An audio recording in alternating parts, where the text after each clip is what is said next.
だがその時アイオロスはまだ息絶えてはいなかったのだ。すべてお前に叩きつけてやる。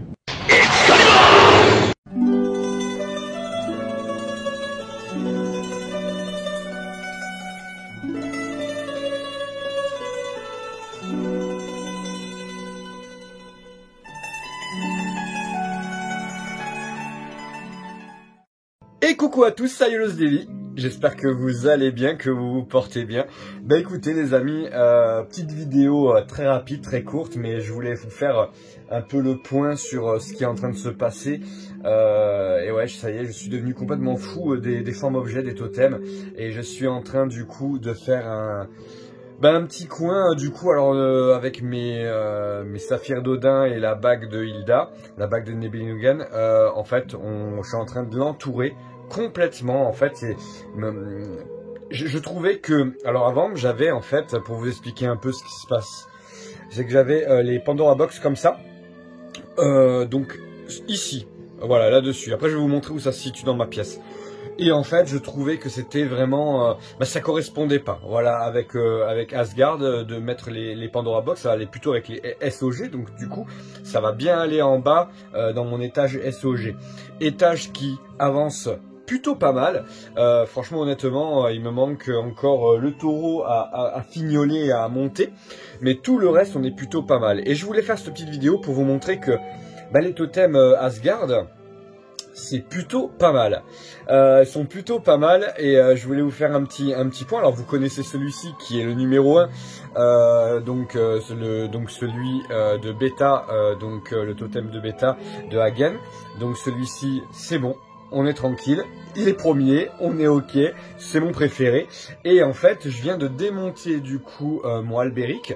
Donc la version européenne va bientôt arriver, donc il va bientôt bien sûr je vais avoir du coup mon Albéric en personnage, hein, comme il était jusqu'à maintenant. Mais j'ai voulu absolument monter le totem. Et je voulais vous montrer un peu du coup le totem, donc la forme objet, comment elle était. Alors on va décaler juste les saphirs d'Odin. Et je voulais vraiment vous faire un petit point là-dessus. Le totem le plus facile à monter du monde. Voilà, honnêtement j'ai dû mettre à peu près... je vais pas dire de bêtises, 5 minutes, vraiment, et je suis gentil. C'est très très simple parce qu'en fait, tous les crânes et tout sont déjà enfoncés. Contrairement au totem classique que j'ai effectivement, tiens d'ailleurs, petite ellipse, je vais vous le mettre juste à côté pour que vous voyez un peu à quoi il ressemble et la différence entre les deux. Voilà les amis, donc je suis allé chercher dans le chambre de ma fille effectivement, hein, parce que voilà, elle l'a aussi. Et du coup, alors le totem classique était déjà très très beau.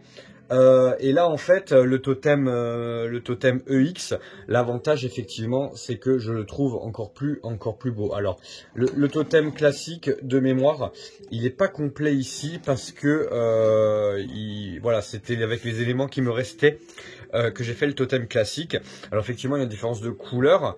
On le voit là quand on les met bien à côté l'une de l'autre, puisque on a effectivement la couleur du EX qui est plus bleutée et la couleur du classique plus verdâtre. Voilà. En fait, ce que je voulais vous montrer, c'était que ici chaque cristaux d'améthyste est à mettre, voilà. Et là, en fait, si vous voulez, sur notre ami EX, je vais vous montrer. Tout est en bloc, il suffit juste de rajouter en fait l'épée. Donc très simple à monter. Voilà les amis. Allez, j'enlève le classique, je le mets de côté, je le remets dans la chambre de ma fille, sinon je vais me faire engueuler.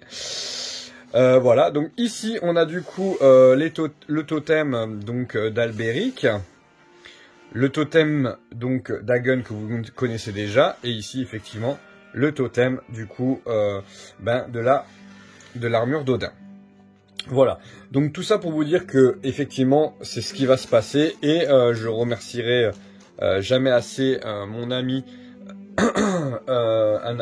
Nicolas qui va me permettre effectivement d'avoir aussi le totem d'Alpha et le totem de Zeta, puisque effectivement Sid et Siegfried vont arriver aussi à tout petit prix. Je le remercie encore en fait de pouvoir faire les totems à côté. Donc on est plutôt pas mal. On va avoir tous les totems d'Asgard, en sachant que on va vraiment faire ce petit étage qui vont vraiment se mettre tout autour de notre ami de l'anneau et des saphirs d'Odin. Donc saphir d'Odin et la bague que je me suis fourni chez notre ami Yannick de NGS, donc New Generation Shop. Je fais une petite pub parce que du coup c'est vrai qu'il y a toujours des créations du coup dans sa boutique qui sont plutôt sympas. Voilà, il y a aussi alors attendez, je vais vous montrer ça, mais il y a aussi ça. Alors attendez, je l'ai ici. Ça aussi, je suis en train de concevoir un petit coin yoga, donc avec la Croix du Nord. Voilà. Donc ça, j'aime beaucoup. C'est des petits objets qui rajoutent quelque chose à la collection et j'adore. J'adore. Donc effectivement, on a l'anneau. On a l'anneau qui est très bien fait. Hein. Je sais pas, je vous l'avais peut-être déjà montré dans une vidéo, mais l'anneau est vraiment superbe. Alors, je n'oserais pas le mettre autour du cou ou quoi que ce soit pour en faire une bague parce que j'ai peur moi toujours que ça s'abîme. Mais la bague est très bien faite. Hein. Et bien sûr, c'est la numéro 9 que j'avais commandée. D'ailleurs, comme la croix. C'est le numéro 9 et comme les saphirs je crois qu'ils sont numérotés aussi de mémoire. Ouais, bref, je prends à chaque fois le numéro 9. Yannick sait très bien que je vais prendre le numéro 9 à chaque fois. Donc voilà, et je vous remercie encore une fois puisqu'il m'a envoyé le petit support, donc le support des saphirs d'Odin. On va essayer de rien faire tomber. Voilà, floqué Asgard et donc du coup positionné comme la constellation, du coup comme une constellation d'étoiles. Voilà, ça fait le job, ça fait son café, ça fait, c'est vraiment pas mal. Donc voilà les amis, donc là au niveau Asgard, je suis très content parce que, bah vous voyez, je vais vous montrer, mais donc ça se passe ici dans ma pièce, donc vous voyez, hein, ça c'est donc ma pièce, au-dessus des cadres d'Asgard. Voilà, à côté donc de mon casque du Sagittaire, et ça va être au-dessus de mes SOG. Voilà, donc ça va être très simple, hein. Au niveau de la disposition, elle n'est pas définitive, mais ça va être quelque chose comme ça. Hein. Voilà, avec l'anneau devant les saphirs. Saphirs qui sont de très belle qualité. Hein. Ouais, ça c'est vraiment magnifique. Et c'est vrai que le support permet de les mettre encore en valeur. Ouais, les saphirs, c'est vraiment... Vous voyez, c'est vraiment pas mal. On a l'impression d'avoir vraiment un saphir, le saphir d'Odin entre les mains. Voilà. Donc, en fait, les totems vont aller tout autour de cette collection-là. Voilà, les amis. Bah, écoutez, hein, voilà, Asgard pour toujours. Hein, je crois vraiment que je m'arrêterai jamais de collectionner les objets d'Asgard, que ce soit les totems, que ce soit les personnages, que ce soit tous les objets dérivés d'Asgard. Voilà, hein, vous me connaissez, les cadres aussi hein, viennent de chez Yannick. Voilà, je fais des fois des infidélités à ma boutique partenaire parce que Yannick a toujours des trucs un peu sympas.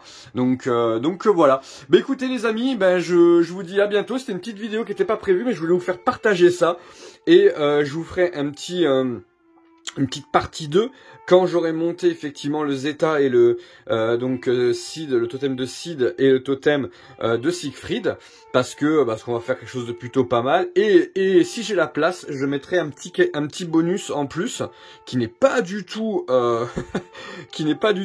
Asgard, on va dire, c'est pas du tout canon, mais je trouve ça plutôt pas mal. Donc voilà, si j'ai la place, je le mettrai, je vous en parlerai au moment voulu. Voilà les amis, écoutez, je vous dis à très bientôt, c'était Aiolos Devi, et voilà, petite vidéo pas prévue, mais bon, je voulais vous faire partager ça. À bientôt, portez-vous bien.